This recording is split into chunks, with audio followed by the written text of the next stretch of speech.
ایمان پر فاطمہ یا الہی، ایمان پر فاطمہ یا الہی، ایمان پر فاطمہ یا الہی۔ الحمدللہ رب العالمین،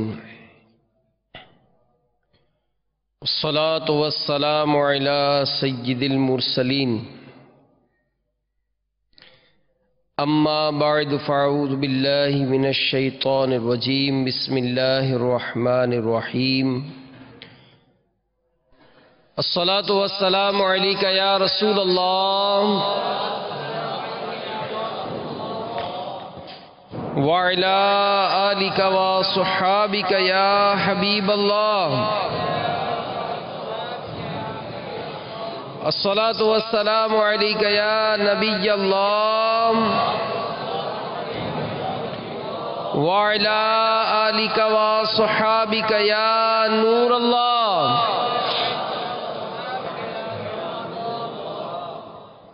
فرمان مصطفیٰ صلی اللہ تعالی علیہ وآلہ وسلم، نیت المؤمن خیر من عملہ، مسلمان کی نیت اس کے عمل سے بہتر ہے۔ اللہ کی رضا کے لیے اور ثواب بڑھانے کے لیے آئیے اچھی اچھی نیتیں کر لیتے ہیں کہ رضا الہی کے لیے، حصول ثواب کے لیے، علم دین حاصل کرنے کے لیے بیان میں شریک رہوں گا۔ مدنی چینل کے ناظرین بھی حسب حال اچھی اچھی نیتیں کر لیں کہ رضا الہی کے لیے، علم دین حاصل کرنے کے لیے بیان میں شرکت کروں گا، اور تعظیم علم دین کی خاطر جتنا ہو سکا دو زانوں بیٹھ کر خوب کان لگا کر توجہ کے ساتھ بیان سنوں گا۔ جو باتیں سنوں گا اسے یاد رکھوں گا، عمل کروں گا، دوسروں تک پہنچانے کی کوشش کروں گا۔ سرکار دو عالم نور مجسم، شاہ بنی آدم، رسول محتشم صلی اللہ تعالی علیہ وآلہ وسلم کا فرمان معظم ہے، جس نے دن اور رات میں میری طرف شوق و محبت کی وجہ سے تین مرتبہ درود پاک پڑھا۔ اللہ عز و جل پر حق ہے کہ وہ اس کے اس دن اور اس رات کے گناہ بخش دے۔ صلو علی الحبیب صلی اللہ تعالی علی محمد، توبوا الی اللہ، استغفر اللہ، صلو علی الحبیب صلی اللہ تعالی علی محمد۔ کہتے ہیں کہ ایک مرتبہ ڈاکوؤں کی ایک جماعت ڈاکہ زنی کے غرض سے کہیں سفر پر تھی۔ ایک مقام پر جب پڑاؤ کیا تو ڈاکوؤں کا سردار ایک درخت کے نیچے آرام کرنے کی غرض سے لیٹ گیا۔ سامنے اس کے درخت تھے۔ اس نے محسوس کیا کہ ایک ہرے بھرے درخت سے ایک چڑیا اڑتی ہے، اور وہ ساتھ ہی جو دوسرا سوکھا تنا تھا، جس میں کوئی پتے نہیں تھے، کوئی پھل نہیں تھے، کوئی شاخیں نہیں تھی، صرف مدد تنا تھا، تو اس تنے پر وہ جا کر بیٹھتی ہے۔ پھر وہاں سے اڑی اور ہرے بھرے درخت پر آئی۔ تھوڑی دیر کے بعد پھر اڑ کر اس سوکھے تنے پہ گئی۔ یہ عمل اس نے کئی مرتبہ کیا۔ تو ڈاکوؤں کے سردار کو بڑا تجسس ہوا کہ آخر معاملہ کیا ہے، یہ بار بار اس ہرے بھرے درخت سے اڑ کر اس سوکھے تنے پر کیا کرتی ہے جا کر۔ تو اسے رہا نہ گیا اور وہ اس سوکھے تنے پر چڑھا۔ جب چڑھا تو اوپر جا کر اس نے جو منظر دیکھا وہ بڑا حیران کن تھا کہ ایک سانپ، اندھا سانپ، یہ اپنا منہ کھولے بالکل اس تنے کے ٹاپ پر، اوپر منہ کھولے بیٹھا ہے۔ وہ چڑیا ہرے بھرے درخت سے کچھ لے کر آتی اور آ کر اس سانپ کے منہ میں ڈال دیتی۔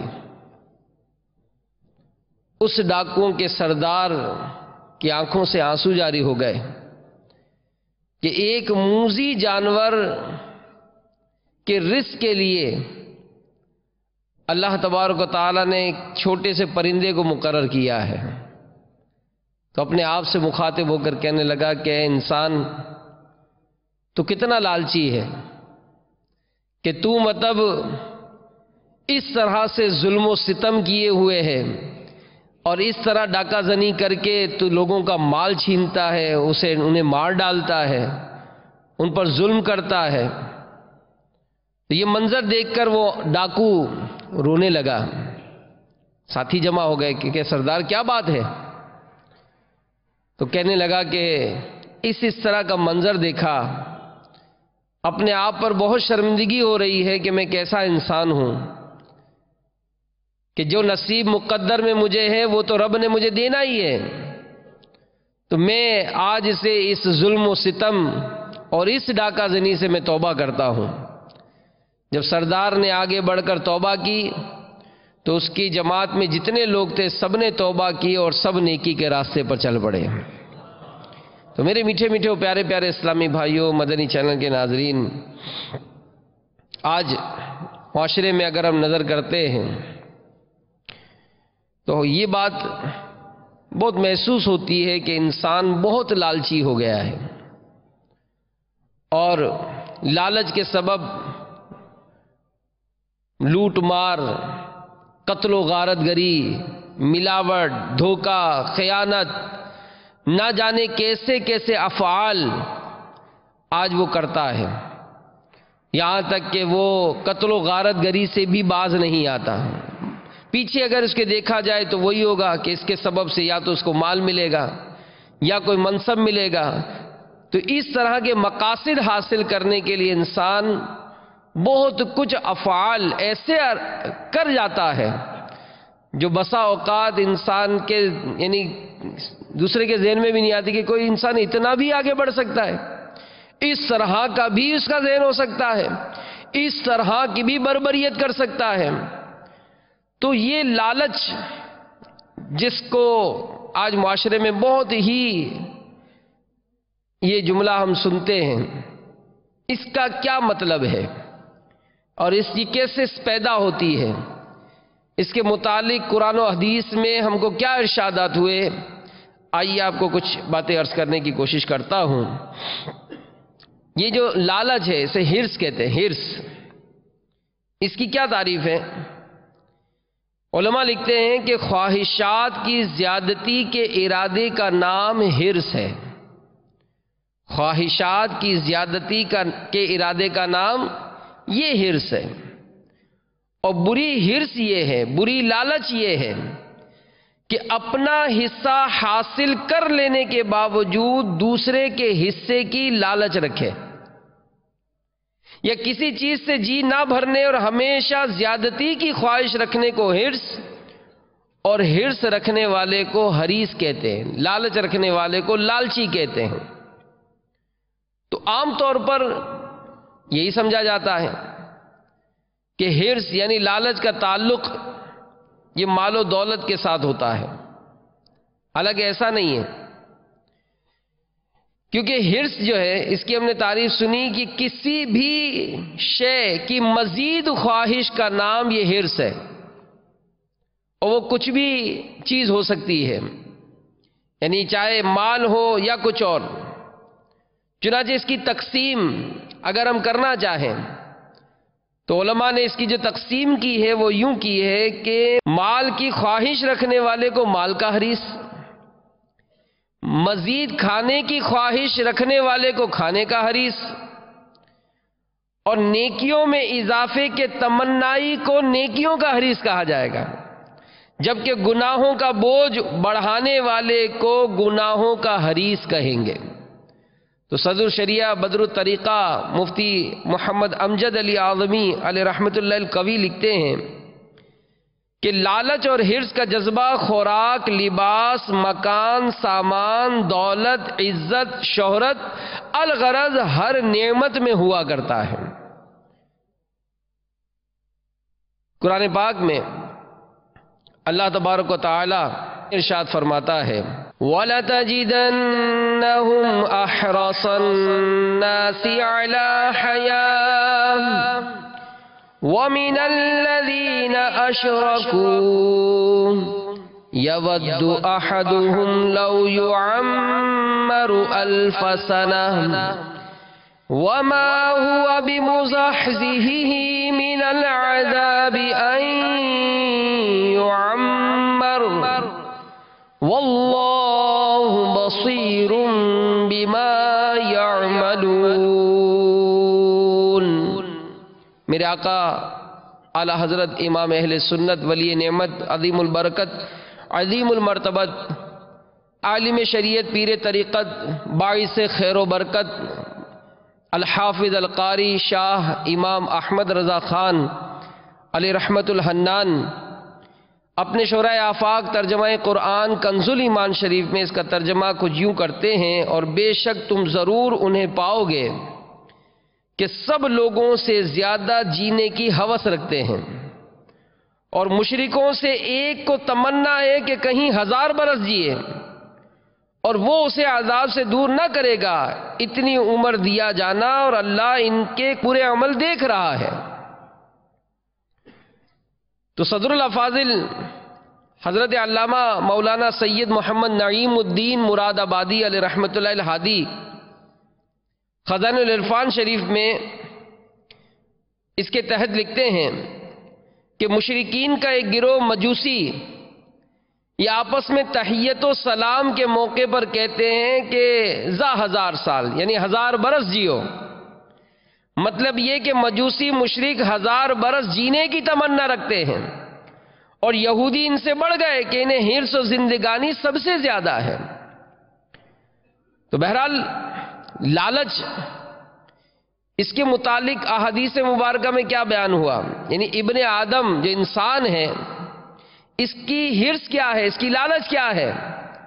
میرے آقا مکی مدنی مصطفیٰ صلی اللہ علیہ وآلہ وسلم کا فرمان حقیقت نشان سنیے، جسے سیدنا انس بن مالک رضی اللہ تعالی عنہ نے روایت کیا کہ اگر ابن آدم کے پاس سونے کی 2 وادیاں بھی ہوں تب بھی یہ تیسری کی خواہش کرے گا، اور ابن آدم کا پیٹ قبر کی مٹی ہی بھر سکتی ہے۔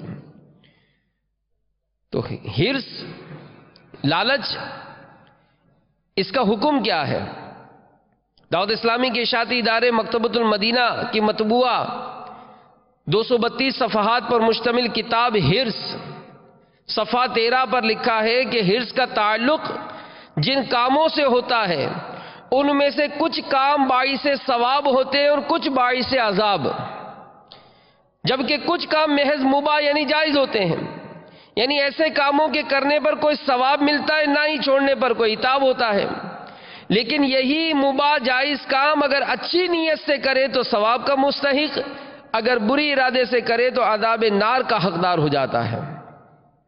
بہرحال میرے میٹھے میٹھے و پیارے پیارے اسلامی بھائیوں، مدنی چینل کے ناظرین، وہ کہتے ہیں نا ہم کہ لالچ بری بلا ہے، بچپن سے سنتے آ رہے ہیں، اور اس ضمن میں جو کتابوں میں لکھا وہ یہ کہ یہ جو لالچ ہے نا یہ ہر ایک کے اندر ہے، یعنی انسانوں میں صرف یہ نہیں کہ مردوں میں لالچ ہوتی ہے، عورتوں میں بھی لالچ ہوتی ہے، صرف یہ نہیں کہ جناب جوانوں میں لالچ ہوتی ہے، نہیں بوڑھوں میں بھی لالچ ہوتی ہے، یہ نہیں کہ جناب یہ صرف لڑکوں میں ہوتی ہے، جوانوں میں ہوتی ہے، بوڑھے میں ہوتی ہے، نہیں، یہ بچوں میں بھی ہوتی ہے، بلکہ یہاں تک کہ یہ حرص جو ہے نا یہ جانوروں میں بھی ہوتی ہے۔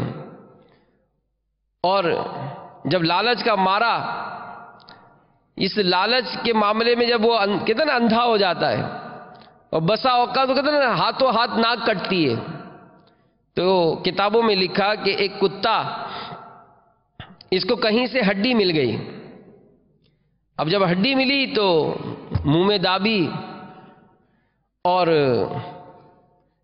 چلا ایک مقام پر کہ کہیں کو ایسا مناسب مقام ملے کہ میں اسے کھاؤں، تو دریا کے کنارے منہ میں ہڈی دبائے وہ چلنے لگا۔ اچانک چلتے چلتے اس کی نظر اس نہر کے پانی پر پڑی، اب جیسے پانی کی طرف اس نے دیکھا تو محسوس ہوا کہ ساتھ ہی کوئی اور کتا بھی اس کے چل رہا ہے، اور اس کے منہ میں بھی ہڈی ہے۔ اب اس کو لالچ پیدا ہوئی کہ یار یہ میرے پاس تو ایک ہی ہے، اگر اس کی ہڈی بھی چھین لوں تو 2 ہو جائیں گے. تو وہ چلتے چلتے سوچنے لگا کہ چھین لینی چاہیے. تو پھر خیال ہوا کہ میرے پاس ایک ہے نا، یہی کھاتے ہیں. پھر چلنے لگا، جیسے پھر نظر پڑی، پھر ہڈی پر نظر پڑی، پھر خواہش پیدا ہوئی کہ یار یہ چھیننی چاہیے اس کی، میں ایک کیوں کھاؤں، 2 کھاؤں گا. اب یہ برا ارادہ جو ہے نا اس کا بڑھتا گیا، یہاں تک کہ بالکل اٹل ہو گیا کہ جناب اب چھیننی ہے. اب جیسے ہی چھیننی ہے تو ظاہر ہے کوئی ڈرانا دھمکانا ہے اس کو، تو اس نے اس طرف منہ کر کے زور سے ہاؤ کیا. اب جیسے ہاؤ کیا تو وہ جو اس کے منہ کی ہڈی تھی نا وہ بھی پانی میں گر گئی، خالی ہو گیا. تو پتا چلا کہ یہ لالچ جو ہے نا یہ اچھا فعل نہیں ہے، خاص کر یہ صفت جو ہے کہ بس کسی طرح میں دوسرے کا مال کھا جاؤں. اور ظاہر ہے اس طرح کے افعال جو اپناتا ہے، اگر وہ دکاندار ہے تو اپنی کیفیت پہ غور کر لے کہ اگر میں اپنی اللہ کی رضا پر راضی رہوں کہ میں نے دکان کھولی ہے، میں جائز طریقے سے جو کاروبار کروں گا، میرا جو نفع ہے، میرا جو رزق ہے وہ مجھے دیا جائے گا، تو کیا وہ دوسرے کی کاروبار کو دیکھ کر حسد کرے گا؟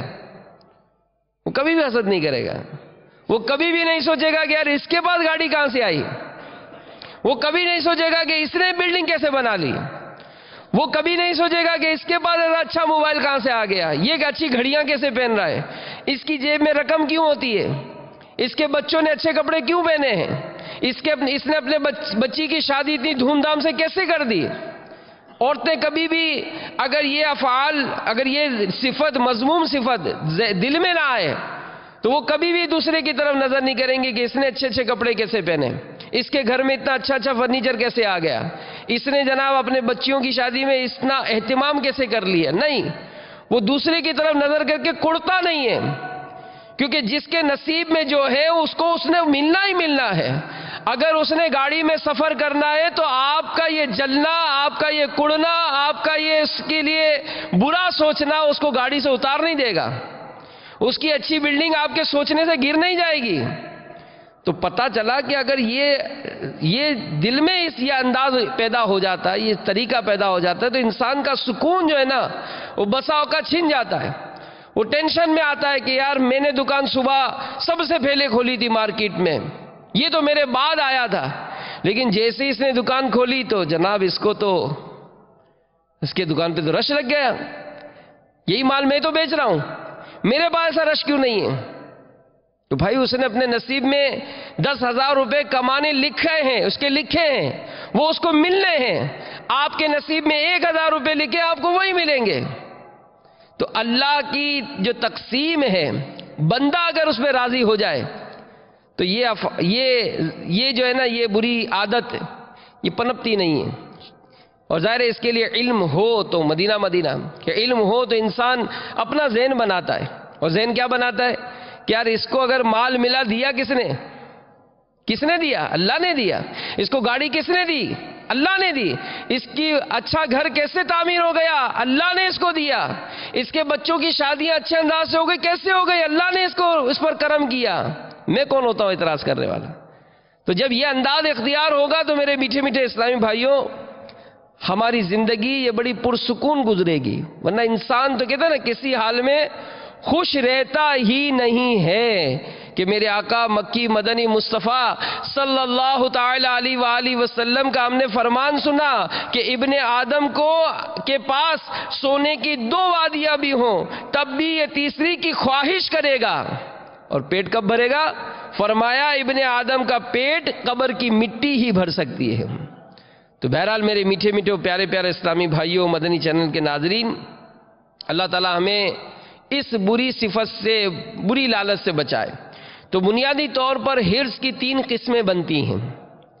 نمبر 1، حرص محمود یعنی اچھی حرص، اچھی لالچ. حرص مذموم یعنی بری لالچ. حرص مباح یعنی جائز حرص. لیکن اگر اس حرص میں یعنی جائز مباح حرص میں اچھی نیت ہوگی تو یہ حرص محمود بن جائے گی، اور اگر بری نیت ہوگی تو مذموم بن جائے گی. تو اب اس کی تفصیل سنیے، اپنا ذہن بنانے کی کوشش کیجئے. اگر ہمارا ٹریک، ہماری راہ غلط ہے، اس کو سیدھا کر لیجئے۔ اپنے بچوں کی بھی اسی نہج پہ تربیت کیجئے کہ وہ مطلب اس طرح کا ذہن نہ بنائیں۔ بعض اوقات بچے ہوتے ہیں کہ بچے اس طرح کی ضد کرتے ہیں کہ اس کے گھر میں ایسا کیوں ہے، اس کے گھر میں ایسا کیوں ہے۔ تو یہ والدین اور سرپرست کی ذمہ داری ہوتی ہے کہ بجائے اس کے کہ ہم اس کے سامنے اپنے بھائیوں کو، بہنوں کو، رشتہ داروں کو، پڑوسیوں کو کوٹنے کے بجائے ہم ان کو اللہ کی رضا پر راضی رہنے کا ذہن دیں، تربیت دیں ان کی۔ تو پتہ چلا کہ حرص کی مذکورہ تقسیم، یعنی 3 جو تقسیم ہیں، اس سے معلوم ہوا کہ ہر حرص بری نہیں ہوتی، بلکہ حرص کی اچھائی یا برائی کا انحصار اس شے پر ہے جس کی حرص کی جا رہی ہے۔ لہذا اچھی حرص کی اچھی اور بری کی حرص بری ہوتی ہے، مگر اچھائی یا برائی کی طرف جانا یہ ہمارے ہاتھ میں ہے۔ اچھائی یا برائی کی طرف جانا یہ ہمارے ہاتھ میں ہے۔ سب سے پہلے یہ جاننا بے حد ضروری ہے کہ کن کن چیزوں کی حرص محمود ہے، اچھی ہے، تاکہ اسے اپنایا جائے، اور کون کون سی اشیاء کی حرص جو ہے یہ مذموم ہے، بری ہے، تاکہ اس سے بچا جائے۔ تو اس کی وضاحت توجہ سے سنیں گے تو انشاءاللہ عز و جل سمجھ میں آئے گی۔ رضا الہی کے لیے کیے جانے والے نیک کام انشاءاللہ عز و جل یہ انسان کو جنت میں لے جائیں گے، اور جنت میں ہم سب نے جانا ہے نا؟ کس کس نے جانا ہے؟ سب نے جانا ہے انشاءاللہ، آقا کے پیچھے پیچھے انشاءاللہ جنت میں بھی جائیں گے انشاءاللہ۔ تو لہذا نیکیوں کی حرص محمود یعنی پسندیدہ ہوتی ہے، مثلا نماز، روزہ، حج، زکوٰۃ، صدقہ و خیرات، تلاوت، ذکر اللہ، درود پاک، حصول علم دین، صلہ رحمی، خیر خواہی، نیکی کی دعوت عام کرنا، یہ محمود حرص ہے، اچھی حرص ہے کہ انسان کے اندر جذبہ ہو کہ میں 5 وقت با جماعت نماز پڑھوں گا، اذان ہوگی تو میں اذان کا جواب دوں گا۔ یہ توجہ ہو نا، جس کو پتا ہو کہ عنقریب اذان ہونے والی ہے، اور اگر میں اذان کا جواب دوں گا تو مجھے 30 لاکھ نیکیاں ملیں گی۔ اب بتائیں جس کو یہ پتا ہو کہ 1 گھنٹے بعد مجھے ایک گاہک ملے گا جس سے میں 30 لاکھ کما سکوں گا، کیسا انتظار ہوگا؟ تو اب اگر بندے کو یہ اندازہ ہے کہ میں اس قدر جو ہے وہ نیکیاں ان قریب پانے والا ہوں، کیا وہ غفلت کرے گا؟ توجہ کرے گا، انتظار کرے گا۔ پھر پہلی صف اس کو پانے کی حرص یہ کس کو ہوتی ہے کہ مسجد میں ہونے کے باوجود بھی پیچھے بیٹھتے ہیں کہ جناب ہوا آ رہی ہے، تو ہوا تو آ رہی ہے، ہوا تو کھاتے ہی رہتے ہیں، ابھی تو ثواب کمانا ہے کہ پہلی صف کی جو فضیلت ہے وہ دوسری صف میں نہیں ہے، وہ پیچھے رہنے میں نہیں ہے، تو پہلی صف کی فضیلت زیادہ۔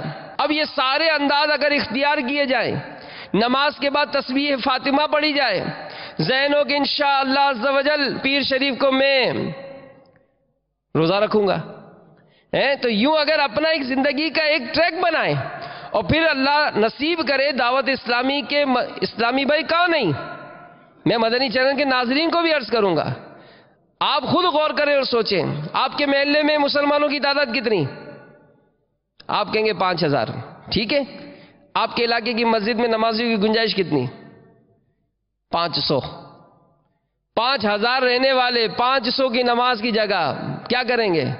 آئیے دعوت اسلامی کا ساتھ دیجئے، اسلامی بھائیوں کے ساتھ مل کر جہاں شرعاً اجازت ہو وہاں پر مسجد قائم کیجئے، مسجد بنائیے، اس کو آباد کیجئے۔ آپ خود سوچیں کہ ہم نے قرآن نہیں پڑھا، کیوں نہیں پڑھا؟ کوئی پڑھانے والا نہیں تھا، کسی نے کوشش نہیں کی۔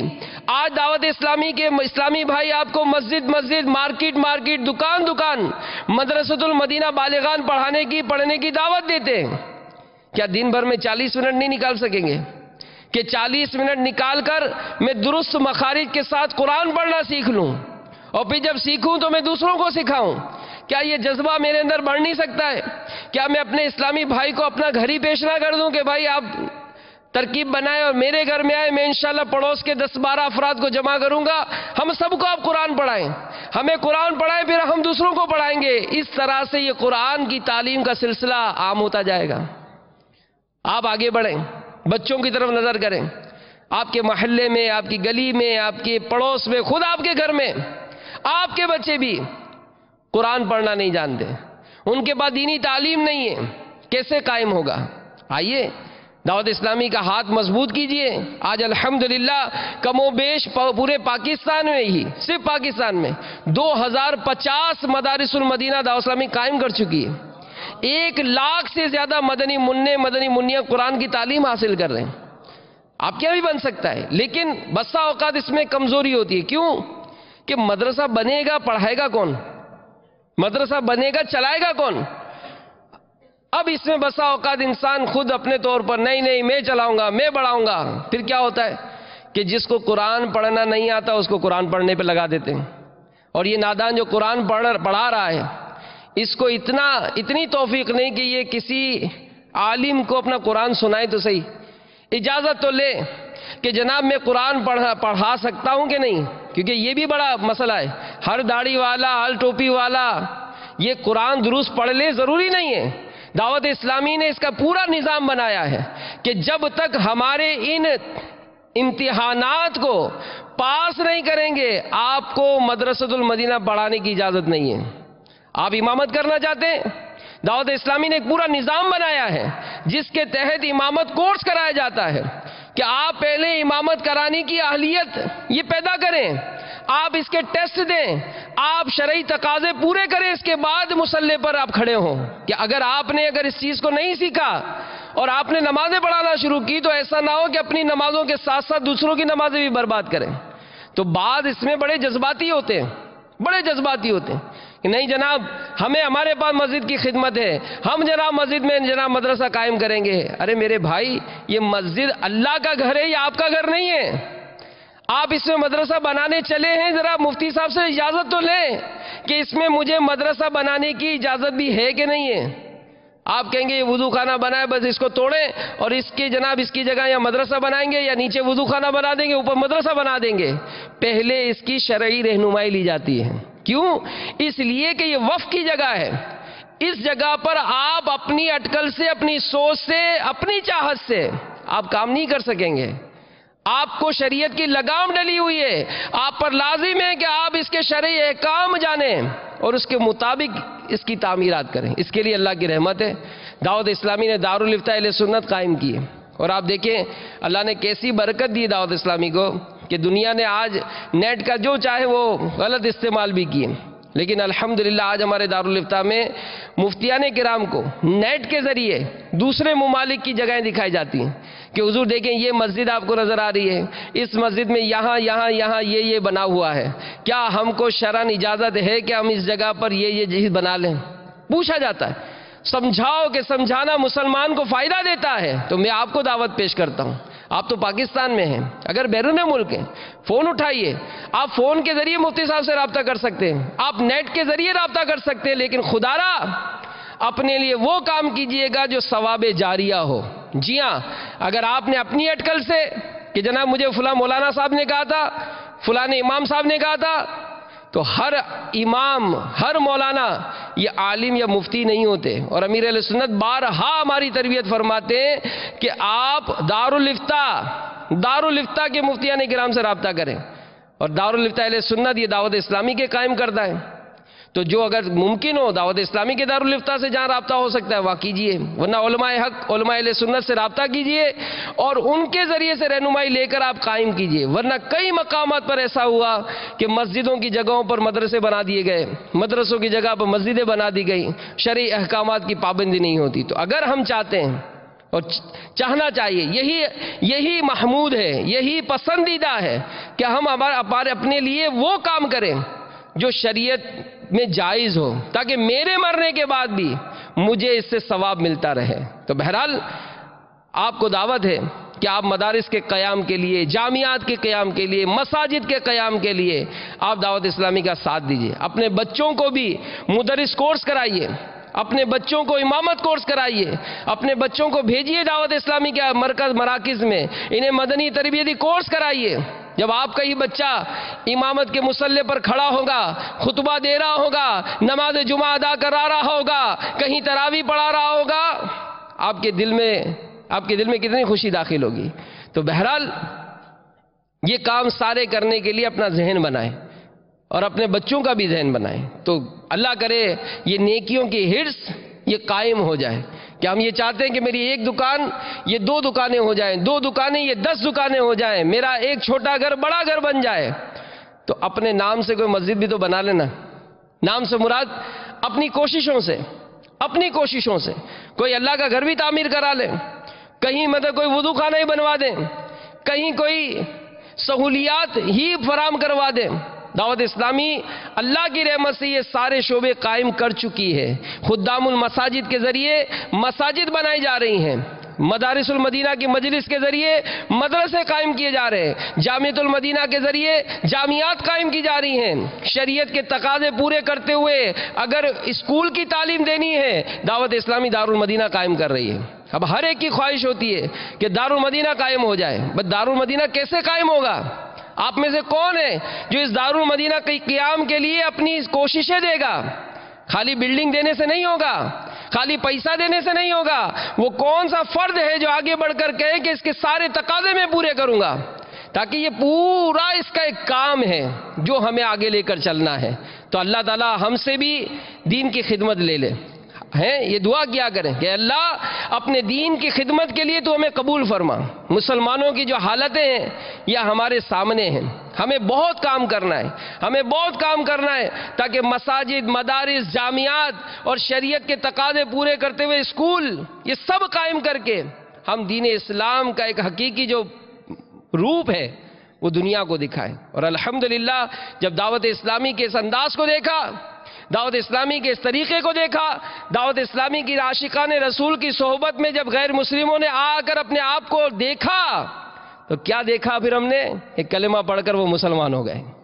تو اللہ تعالی ہمیں بھی نیکیوں کی ہرس نصیب فرمائے. تو بہرحال اسی طرح گناہوں کی ہرس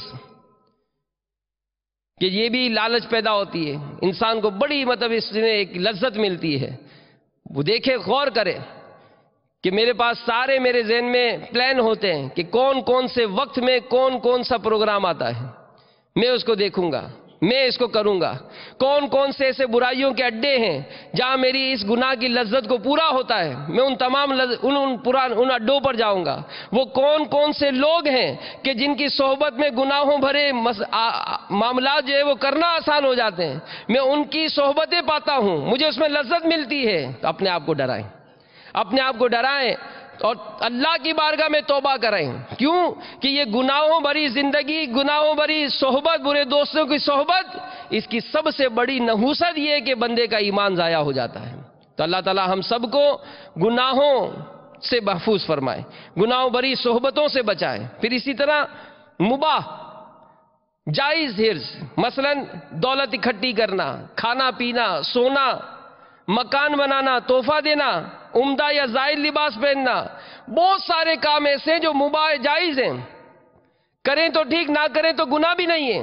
لیکن اگر اچھی نیت کے ساتھ کریں گے تو اب آپ کا یہ فعل کرنا کار ثواب ہو جائے گا. جیسا کہ اس کی مثال یوں دی امیر اہل سنت نے, بلکہ فتاوی رضویہ شریف میں میرے آقا اعلی حضرت نقل کرتے کہ ایسا جائز عمل جس کا کرنا نہ کرنا یکساں ہو, یعنی مباح ہو, نیت حسن یعنی اچھی نیت سے مستحب ہو جاتا ہے. جیسے عطر لگانا, یہ ایک مباح کام ہے جس پر اچھی نیتیں کر کے ثواب کمایا جا سکتا ہے. جیسا کہ شیخ عبدالحق محدث دہلوی علیہ رحمہ لکھتے ہیں کہ مباح کاموں میں بھی اچھی نیت کرنے سے ثواب ملے گا. مثلا خوشبو لگانے میں اتباع سنت کرے, ان کی نیت کرے کہ میں سنت پر عمل کر رہا ہوں. پھر مسجد جائیں گے تو تعظیم مسجد کی نیت بھی کی جا سکتی ہے. خوشبو لگانے سے دماغ کو فرحت ملتی ہے تو یہ نیت بھی کر سکتے ہیں. اپنے اسلامی بھائیوں سے ناپسندیدہ بو دور کرنے کی نیت ہو تو ہر نیت کا الگ الگ ثواب ملے گا. اب یوں اچھی نیتیں ہم کر سکتے ہیں لگانے سے پہلے تو ہمیں ثواب ملے گا. لیکن خوشبو لگانے میں اکثر شیطان غلط نیت میں مبتلا کر دیتا ہے. جیسے میں اچھی خوشبو لگاؤں گا نا تو جس کے پاس سے گزروں گا وہ مڑ کر دیکھے گا، یار یہ کون گزرا، اتنی اچھی خوشبو لگائی ہے۔ کوئی مجھ سے پوچھے گا بھائی کہاں سے خریدی آپ نے؟ اب اگر یہ بری نیت ہے کہ میں لوگوں کی تعریف حاصل کروں گا، لوگوں کے سامنے ذرا میری وزن ہو جائے گا کہ واہ بھائی واہ بڑی مہنگی خوشبو لگائی ہے، اب اس طرح کی اگر بری نیتیں ہیں تو حجت الاسلام سیدنا ابو حامد امام محمد بن محمد غزالی علیہ رحمت اللہ الوالی کا فرمان عالی ہے کہ اس نیت سے خوشبو لگانا کہ لوگ واہ کریں یا قیمتی خوشبو لگا کر لوگوں پر اپنی مالداری کا سکہ بٹھانے کی نیت ہو تو ان صورتوں میں خوشبو لگانے والا گناہگار ہوگا، اور خوشبو بروز قیامت مردار سے بھی زیادہ بدبودار ہوگی۔ توبو الی اللہ استغفر، توبو الی اللہ، توبو الی اللہ استغفر۔ تو بہرحال میرے میٹھے میٹھے اور پیارے پیارے اسلامی بھائیوں، کاش نیکیوں کی ہرس ہماری بڑھ جائے، نیکیوں کی ہرس ہماری بڑھ جائے اور گناہوں کی ہرس یہ کمی نہیں بلکہ ختم ہو جائے۔ ہم ایسے ستھرے ایسے نیک بن جائیں کہ اللہ ہم سے راضی ہو جائے، اور راضی ہو کر قیامت کے دن ایسا راضی ہو کہ محبوب کی شفاعت کے صدقے بلا حساب و کتاب جنت میں داخلہ نصیب ہو جائے۔ جی ہاں، قیامت کے دن کئی خوش نصیب ایسے ہوں گے جنہیں بلا حساب و کتاب یہ جنت میں داخل کیا جائے گا۔ اے مولا ان خوش نصیبوں میں ہمیں بھی شامل فرما دے۔ تو گناہوں سے کی ہرس سے بچنے کے 3 علاج۔ گناہوں کی پہچان کیجیے، جس گناہ کی طرف آپ کے قدم بڑھ رہے ہیں، شراب کی طرف قدم بڑھ رہے ہیں، جوئے کی طرف قدم بڑھ رہے ہیں، ملاوٹ کی طرف قدم بڑھ رہے ہیں، بے حیائی کے کام کی طرف قدم بڑھ رہے ہیں، برا دیکھنے کی طرف قدم بڑھ رہے ہیں، ہاتھ بڑھ رہے ہیں، ذہن بڑھ رہا ہے، تو سوچ لیجئے کہ اس کا عذاب جو ہوگا یہ برداشت نہیں ہوگا۔ بے حیائی کے کاموں کی طرف دیکھنے کی طرف اگر آنکھیں بڑھ رہی ہیں تو تصور کریں کہ وہ دیکھے جو اللہ نے منع کیا، تو ایسے شخص کی آنکھوں میں قیامت کے دن آگ کی سلائی پھیری جائے گی۔ کیا ہم کو برداشت ہے؟ یقیناً نہیں۔ معمولی سا ذرہ اگر آنکھوں میں پڑ جاتا ہے، اس تکلیف کو برداشت نہیں کر پاتے تو آگ کیسے برداشت ہوگی؟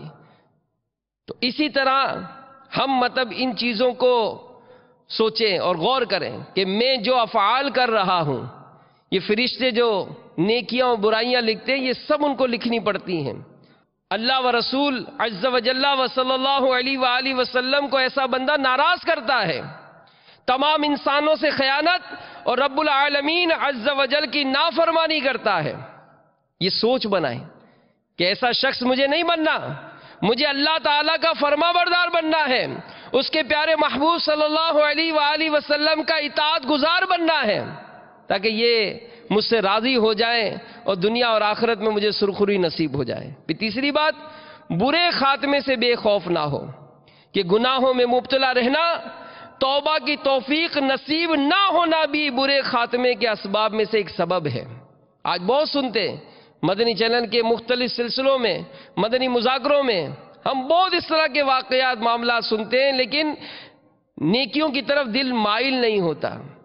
کوشش کریں، روئیں، رب کی بارگاہ میں گڑ گڑائیں کہ مولا گناہ کر کر کے دل سخت ہو گیا، اے مولا اس دل کو نرم فرما دے اور مجھے گناہوں سے سچی نفرت عطا فرما دے، مجھے ایسا بندہ بنا دے جیسا بندہ تجھے پسند آتا ہے۔